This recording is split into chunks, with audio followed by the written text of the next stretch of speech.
This is the Mod Pod, brought to you by Modality, helping businesses optimize their Microsoft technologies everywhere.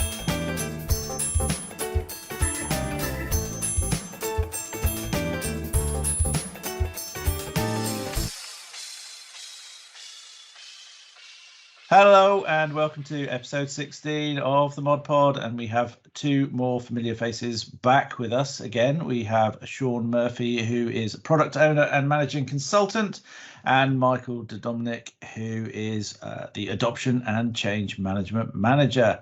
And these two guys have been recently on one of our webinars talking about the hybrid working and the return to the office, and that's exactly what we're going to talk through today. So we're going to look at the physical, the cultural and the technical sides of heading back to the old buildings.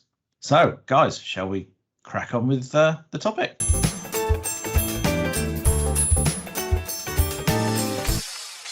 Yeah, I think first probably cultural is a good start point, I think, because obviously there's the current changes, and in the UK we're talking about the COVID scenario and winter's coming, and our Parliament are talking about the next plan, as they call it, and they're announcing or soon to announce that there's a possibility of people working from home more prominently because of COVID and the winter spike. So we think we're out of this stage, and then all of a sudden the people who may have returned back to the office, or the organizations that have said please come in because people have been vaccinated, etc., are now faced with maybe another dilemma of actually there's a change. So it's still that fluidity, especially here in the UK, between people working in the office, people working remotely, and just fully at home. So it's definitely a change, and it's something that's still dynamically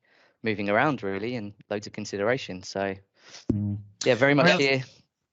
From a broader cultural, sorry, go ahead, Pete. That's good. No, I was just going to say, from a broader cultural perspective, I think it's a great spot to start. I'm thinking about neighbors. I'm thinking about the news that we hear over here.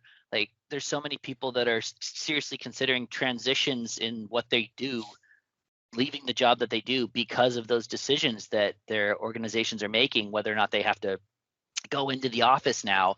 And people have grown accustomed to having 60, 90, 120 extra minutes a day, where they're not spending an hour commuting into an office space. And they realize, like, oh, my quality of life is significantly different than it was previously. I don't know if I want to do this anymore. Like, I don't know if this is worth doing anymore. Maybe it's even worth like earning less than I did before. So I hear about it literally in the neighborhood. I hear about it on the news. People are making some fairly significant life changes because of exactly what you're describing, Sean, what everyone's swimming in, those decisions that organizations are making, and that broader cultural perspective is huge. It is huge. And that gets into like how we're spending our day in and day out in the office too, right? Like, what are those considerations, not just for a typical hybrid environment, like someone might have done 5 years ago, versus like the COVID hybrid environment, right? It's fascinating. Yeah, I mean, I think the point I was going to sort of pick up on was you see lots of rubbish around LinkedIn and all that sort of stuff about heart if you want to work from home all the time, and clap if you want to do part-time and all this sort of stuff. But there was actually one that was bouncing around a couple of weeks ago about did you want to work fully from home, completely from the office, and then it had sort of number of days of the week that you would want to work. And it was quite interesting because it was up to about the sort of 100,000 mark, and there was nobody who wanted to work fully and nobody who wanted to work 1 or 2 days a week in the office. It was all 3 days plus at home, and I think that's a majority shift, isn't it, to working from home? Yeah, that's a decent sized sort of test of the water. And I think it's quite important, because I think, picking up on what you said, Mike, organizations that say we're returning to the office, I think they're going to be in for a real rude awakening. Yep. Yeah. It's, I mean, God, yeah, it's never going to happen because, well, we sold the office. But if somebody turned around to me and said, you're going back to being office based, I'd be like, right, let's have a little look what's going on. It just, I think that whole mentality piece is, you know, it's one of the things, isn't it, with when you deploy technology or from the change perspective, when you get the drive coming from the user base into the business, that's when you get the really big shifts and the really big drives in, you know, in change, because people, that's what they're asking for. It's what they're asking for. And I think we're at that point now. So the whole hybrid office thing, anyone who counts on having regular people in the office, you know, on a weekly basis. Yeah, I wonder if specific business, isn't it?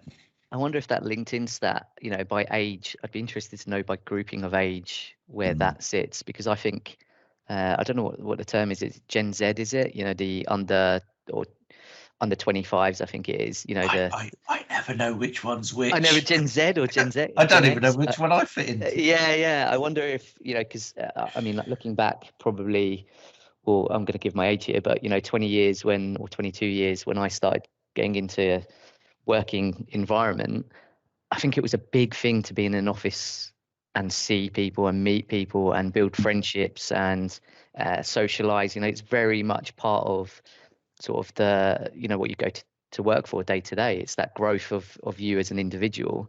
So I'm wondering if, going back to what you were saying, Pete, in the LinkedIn stat, if that shift for people looking for new work or younger generations, if it's like a, you know, if it's more prominent and more important to them. Because I think maybe the older people, more professional, etc. You know, for me, and I think we're lucky that we work from home, but it wouldn't be a massive thing for me to go back into the office. I've got young children, but you know, I would probably be okay with it. I wouldn't consider, you know, ever leaving a job because of it. But for younger people, I wonder if that's, you know, if it's the complete opposite, right? Like they really want to go in the office. Well, it would make you wonder, because I don't see LinkedIn as being a young person's tool.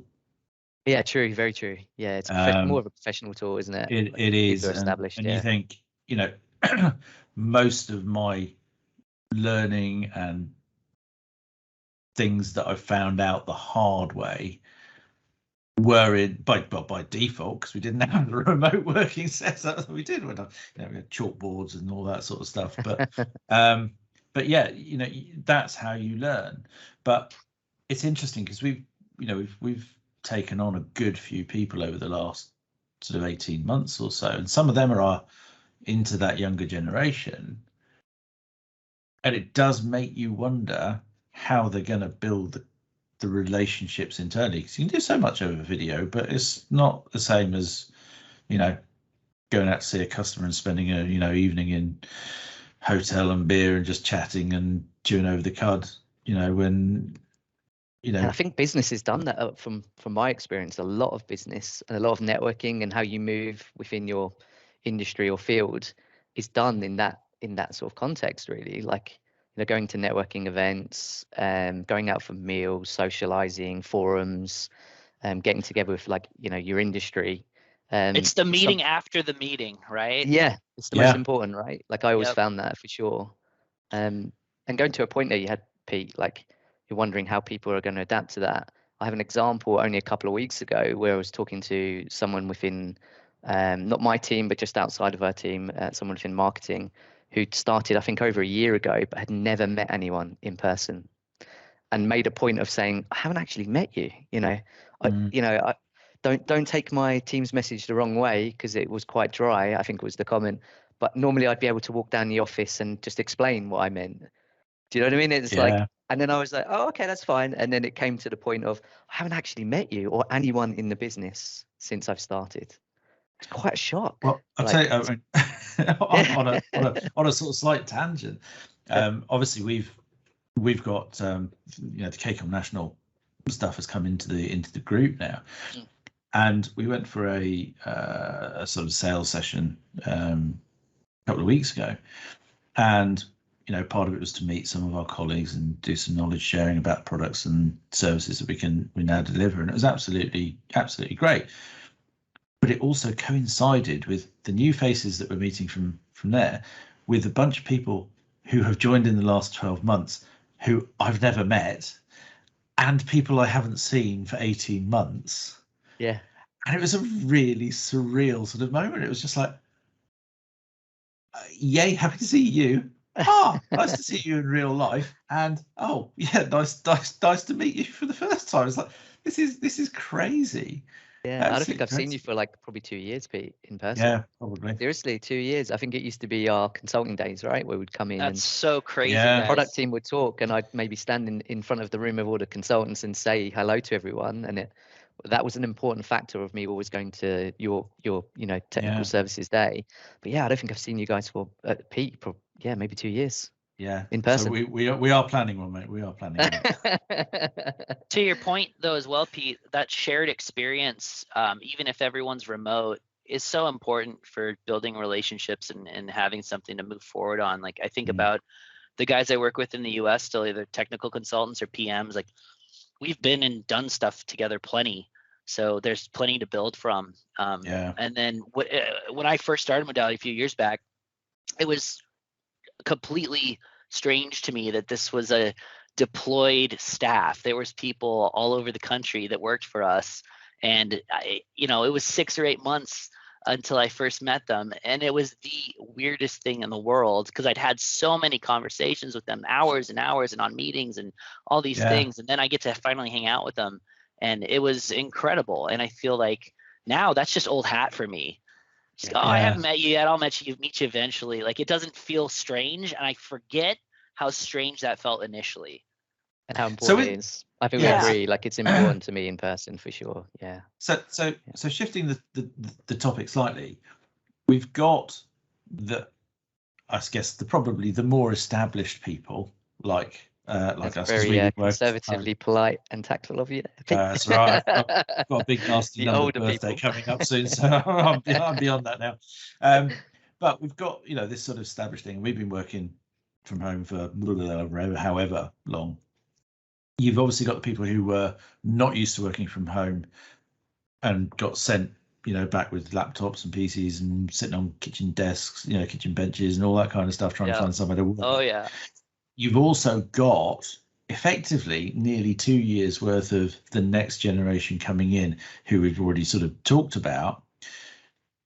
Video for us is natural. A lot of people have picked up video as a form of communication. The next generation are just used to video by default anyway, because of the way they communicate as a peer group. When we get organizations taking people back into taking people back into the businesses, into the offices, what's the video culture going to be like? I think it's definitely going to be an increase for sure, because I think people, like you said, people are used to it.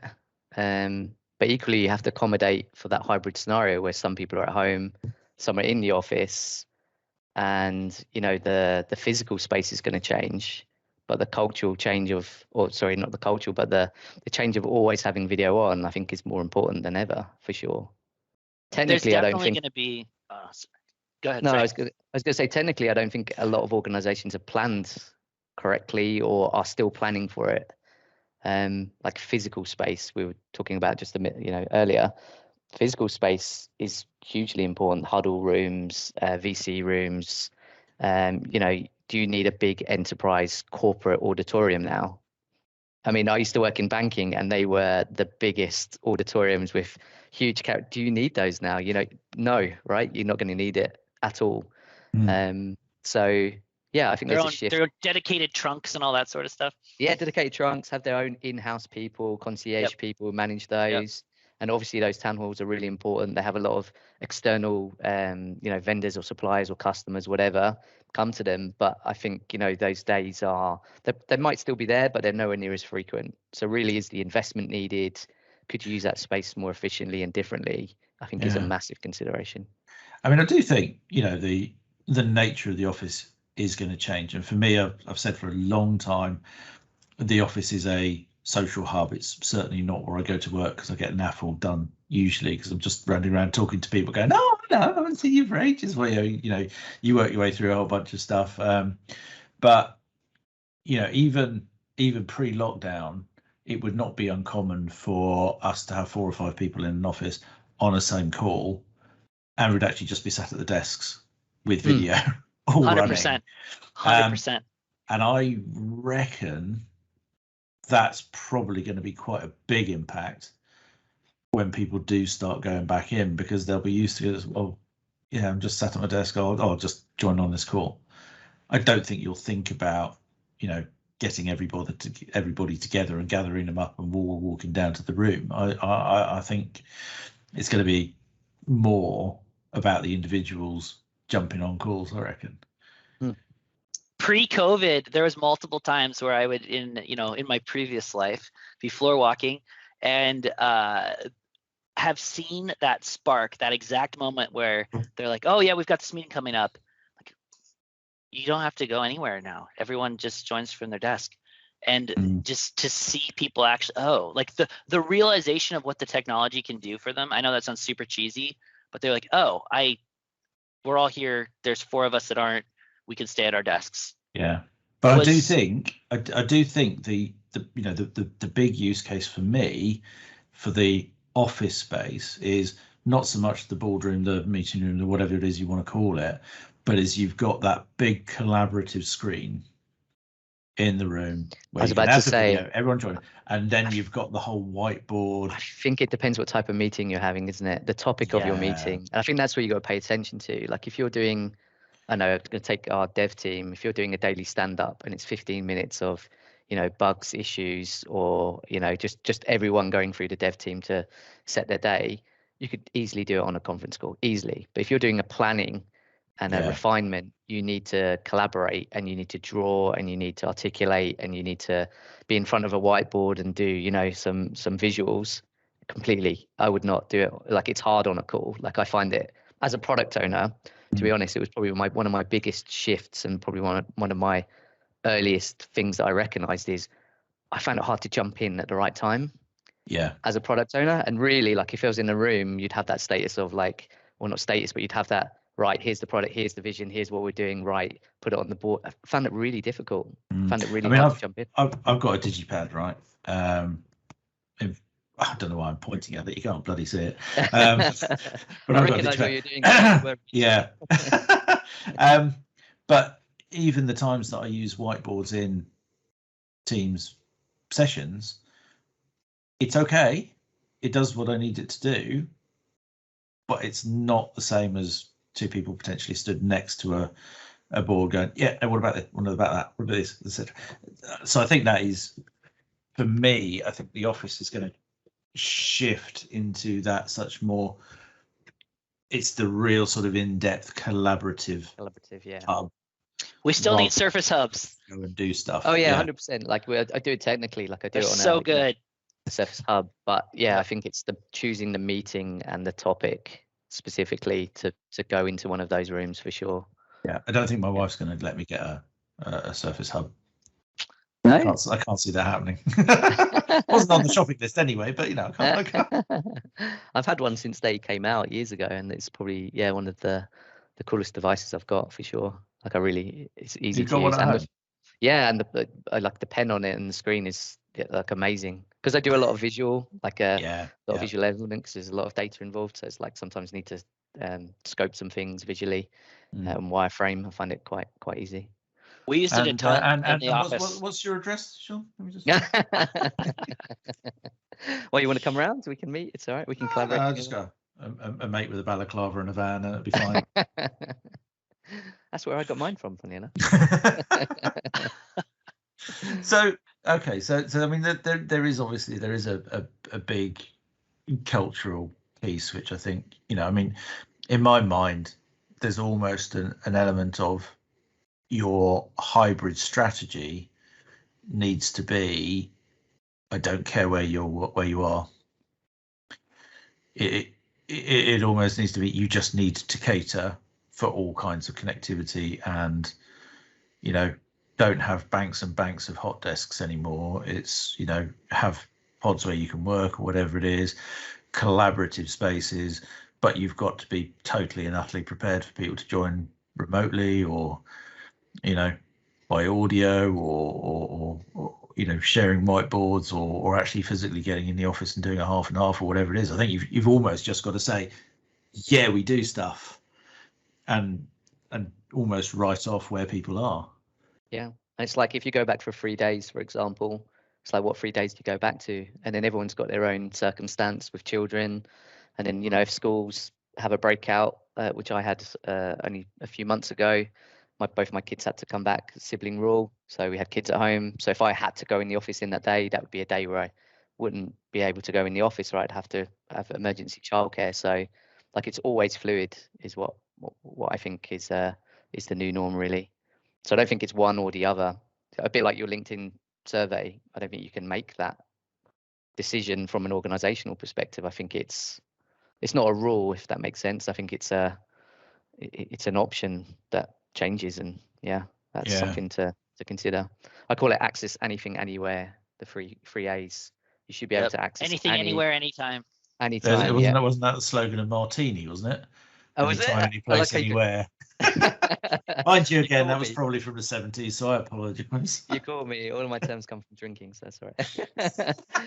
But you should be able to Michael's point, you should be able to do anything, at any point, anywhere, join any call and collaborate in any way, which I suppose is the joy of Teams, really.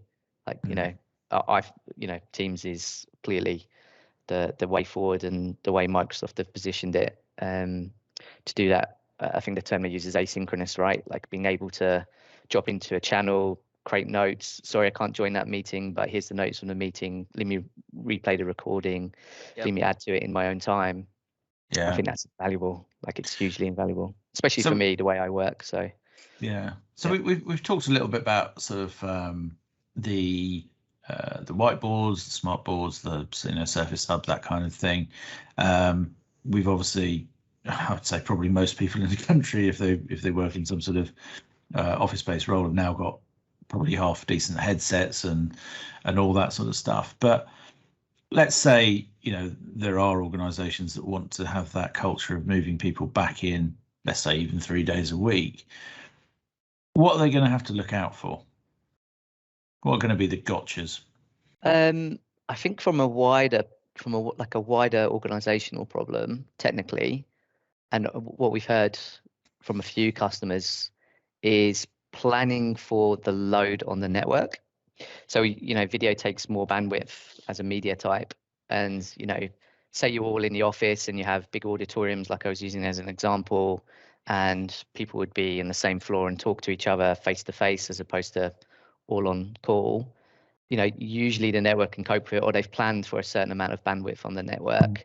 So now that everyone's using video, they feel like, when's this shift coming back? Do I have enough network? Is there enough bandwidth? Is there going to be contention in the 3 days, effectively, that everyone comes back?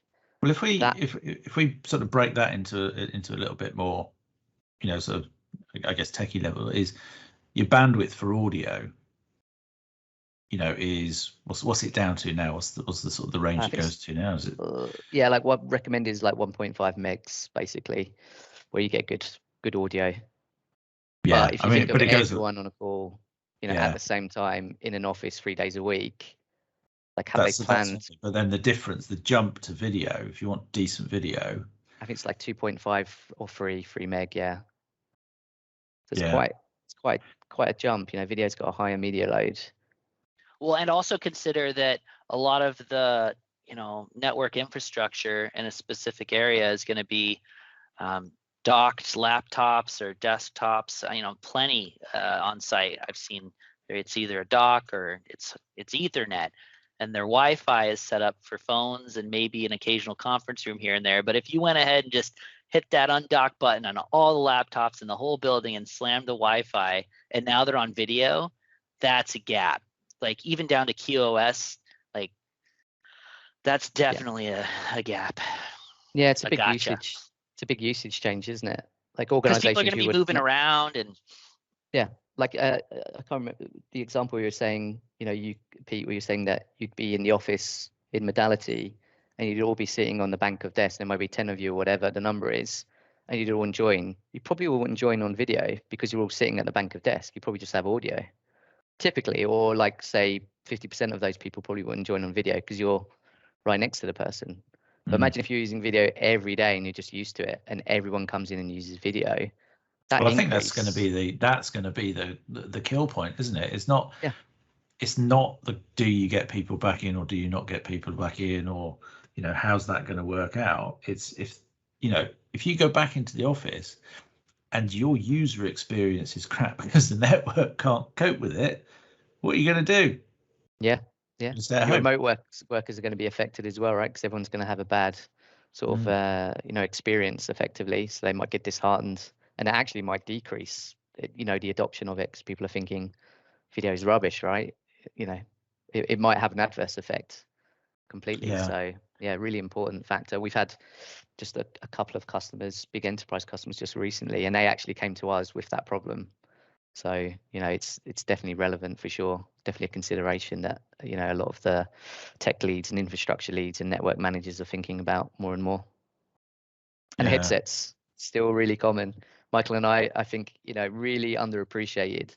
But Pete, you haven't got I can't see a microphone there, right? So I presume he's got a more snobby mic. Yeah, no, he's got a really good one. Yeah. Hang on a second. I only copied the mic. Actually, hang on. Okay, nice. Yeah, nice. yeah. In fact, actually, Sean, you're the odd one out. I'm not using mine, but it's just unplugged. So this is my prop at the moment. Yeah, I wasn't making Actually, a point funny of, guys. I was literally I have that out because I was showing someone from our sales side the value of that and how useful it can be. So that's why it's out, because of exactly what we're talking about, honestly. But it's quite interesting. Insane amount of gaming headsets, like the CI team, the customer intelligence team, a consultancy team within Modality, where we're looking at customers' data, and we've got some device reporting. I can't remember the customer. I shouldn't say it because we're on the podcast, but the amount of gaming headsets we found was insane. And funnily enough, weirdly, it was in Asia, so we could associate and correlate the data and slice it by which country and which department. But in this instance, it was the gaming headsets in Asia were just really high. I think people are at home and just think they can. Oh, my headsets. I've obviously got no direct into my USB, and it's on battery. But maybe if this ran out of battery now and I had to jump on an important call, I just pick up my kid's headset, and my son's got a gaming headset right in front of me, so it's maybe more and more prominent. Well, my wife has just started working from home full time, and she's done the occasional sort of Teams conference and stuff like that before in the past and stuff, and now that she's working from home all the time and her headset has become super important. She was only at home for about 4 or 5 days, in her first week or whatever it was, and it was just like, she's sort of saying, I need a better headset. It's like, if you're on it all the time, you really do. Yeah. And even just like maintaining it, like when you're in the office, we didn't really have it in Modality, but I remember a culture of you had to keep your desk clean, and managers actually had a responsibility to check with their teams that their desks were clear and manageable, so there wasn't anything that would people could bump into or spill, etc. But you used to have obviously docks, right, for your headsets, and they had to go on a dock, and if you had your headset outside of dock, you could be responsible for the cost of replacing it. And I put my hands up at home, my headset's everywhere. I'll finish this, I'll put it down here, I'll be over in the kitchen and I'll put it over there. I'm in the office and I'll leave it on the chair or the floor. I'll get a call and look around, where did I put my headset? I don't know where. And it's in the kitchen by the teapot or whatever. That's that responsibility of your hard, well, although it might be your organization's hardware, but the responsibility, personal responsibility for hardware, even though it's a certified one and might not be a gaming headset. But there's definitely, I think, a trend for using the correct devices in the correct way and having a responsibility for sure. Makes so difference. those are probably the two main things from a technical perspective for sure. Don't know, Michael, if you see anything else in the adoption world, or not to call Pete out, but just yes, I'm listening. Isn't he your boss? Yeah, exactly. No, the video quality, right? So you get a lot of the up the nose camera angle because someone's looking down at a laptop. That's super common. So not that I'm wearing a nice collared shirt and tie or anything at the moment, but physical space, physical appearance, just lighting is huge, honestly. Just throwing up a little bit more light when you're on makes the camera's job a whole lot easier. And so with generally somewhat lower quality cameras that a lot of people are using, the more light, the better. You kind of can't have too much. So what were you calling me out on then? Because you're not looking up my nose. Your light's all blown out, and I have got another light. There's harsh light on one side, not on the other, and no. Yeah. So honestly, like that type of thing. So we've talked a little bit about the quality of the headset, just from a comfort perspective, quality of the audio, and being able to hear others, but also like how good's your camera, and those have been in short supply. If you dig just a little bit deep into supply chains and the like wholesalers and stuff of cameras, or like the used market for webcams and stuff, even for older like 1080p cameras, I think it might be starting to catch up, but it was real slim for a real long time. So people are starting to step up their camera game a little bit as well. And you've even seen people like hook up DSLRs and stuff like that for their Teams calls and meetings, because to your point, Sean, and well, actually to your point, especially Pete, like now you're more reliant on this technology, and you need something that's a little bit more of a daily driver versus a once a month, once a week kind of thing. Yeah, I think organizations are Oh, sorry, I was going to say, do you think organizations are reaching out to their employees and ensuring that? Or do you think it's just like a obvious reliance on, do you know what I mean? Like, do you think customers are putting out, I know from an adoption perspective, we're probably driving this, but do you think a lot of organizations are just letting employees do what they want? Yeah. I think so, right? I don't think they've assessed correctly. No, and I think the other thing is it's one of those. It's one of those things when you have a sort of a poor quality headset or a poor quality camera, it's just what it is. And when you try something better, especially on the audio side, then realize you just oh wow, actually this is really different.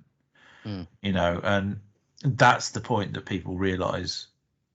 But if someone's listening to me and I've never spoken to them before, they've got no idea what kind of equipment I'm using.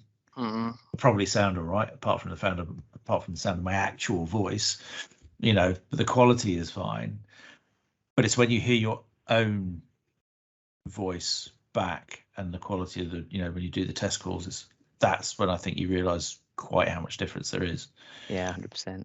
That's a good How many people test that, right? No, Pete, it's only that reminds recordings. me, I think when I listened back to recordings and go, I sounded really bad there. Recordings. Yeah. Another one, depending on where you live and what your dwelling is made of, something as simple as a Bluetooth headset versus a decked headset, or where your little Bluetooth dongle is plugged in, means like you can be on a call when you go top off your tea or coffee, or it breaks and you can't hear anything and it sounds like garbage. So like even down to that level of, it's a wireless headset, but is it paired directly to your computer? Are you using a UC certified dongle, or is it like a decked? And you're going to get a completely different experience. I mean, your needs might not require a full-on decked headset, but I'm just thinking about that when you're talking to the quality and the functionality of being at home. Like in the office, you're kind of glued to your desk. You can almost use a wired one half the time, but at home, you're going to want to get up and move around more. And have you got coverage? What's the density? Like, am I having some contention with other Bluetooth devices? Like everything in my home's IoT, so like Alexa everywhere, smart TV, kids gaming. Like it's a lot.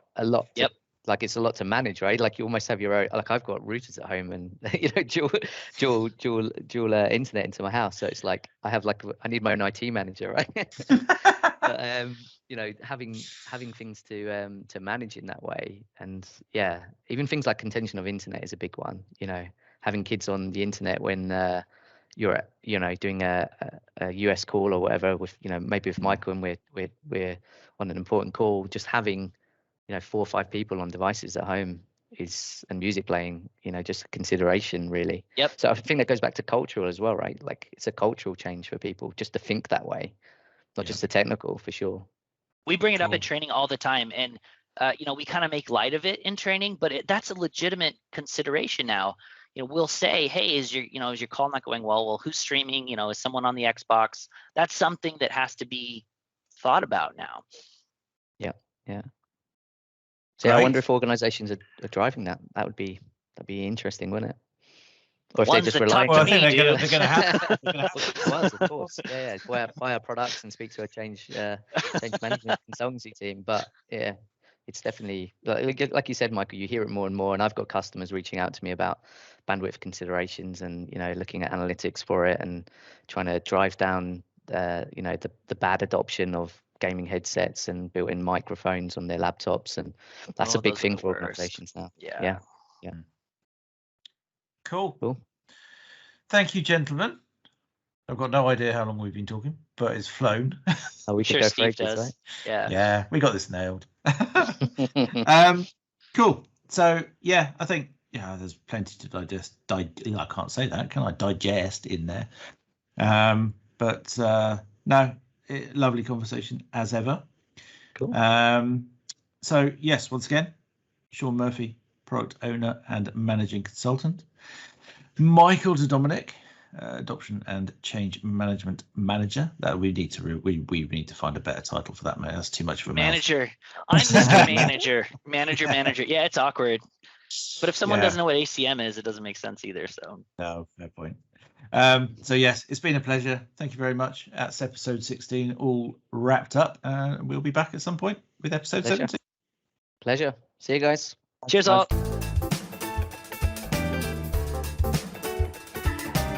This is the Mod Pod, brought to you by Modality, helping businesses optimize their Microsoft technologies everywhere.